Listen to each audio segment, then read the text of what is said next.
Freyja, the Norse goddess of love and beauty, held a secret close to her heart. She was a fierce warrior goddess. Her power transcended typical feminine domains. She craved the thrill of battle, the clang of swords, the scent of sweat and blood.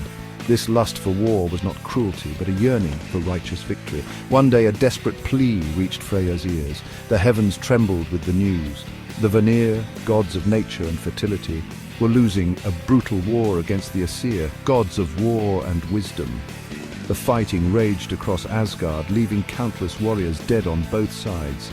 Freyja, unable to bear the senseless bloodshed, decided to act. She wouldn't stand idly by while chaos consumed the realms. She would lead the Valkyries, warrior maidens who escorted fallen heroes to Valhalla into the heart of the battle. This was a risky move, as the Valkyries were not meant to interfere in the affairs of gods. Yet Freyja, driven by a potent mix of fury and compassion, would not be deterred. She would turn the tide of war. The fate of the Vanir, she decided, rested on her shoulders. Freyja, adorned in shining armor and wielding her magical sword, rallied the Valkyries.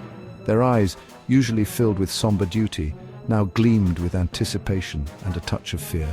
They had never witnessed their mistress so impassioned, so ready to defy destiny itself. Valkyries, today we ride not to collect the dead, but to protect the living. Today we fight for Asgard. The Valkyries, inspired by Freyja's unwavering resolve, drew their own enchanted blades. With a thunderous roar that split the heavens, they charged alongside their goddess, their battle cry shaking the very foundations of Asgard. The battlefield was a maelstrom of chaos and despair. The Vanir, though skilled warriors, were outnumbered and losing hope. Their leader, the god Freyja, fought with the strength of a bear, yet even he seemed to falter. Freyja, a whirlwind of golden hair and flashing steel, descended upon the battlefield with the force of a storm. She fought with unmatched fury, her sword singing a deadly song of ice and fire. Each swing of her blade cleaved through enemy ranks, creating a path of carnage and awe. The Valkyries, their white horses trampling over fallen foes, fought with equal ferocity.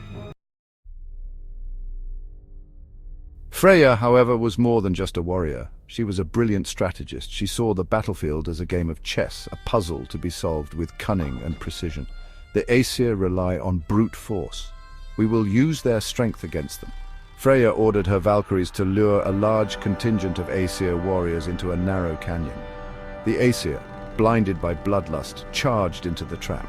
What they didn't realize until it was too late was that Freyja had anticipated their move.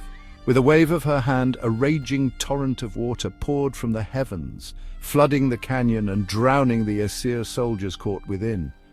The remaining Aesir, witnessing the sudden shift in tide and the strategic brilliance of Freyja, faltered. Their morale, already low, plummeted.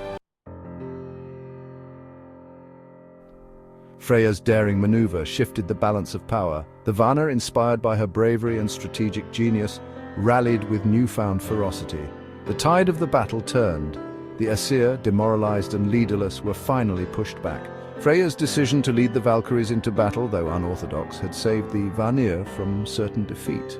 But her victory begs a question. Why is this act of defiance, this stunning display of leadership, largely absent from popular retellings of Norse mythology? Perhaps it's because we are afraid to see a woman, a goddess of love and beauty, embrace her power on the battlefield. Or perhaps it's a reminder that history, even in its mythical forms, often overlooks the contributions of strong, strategic women.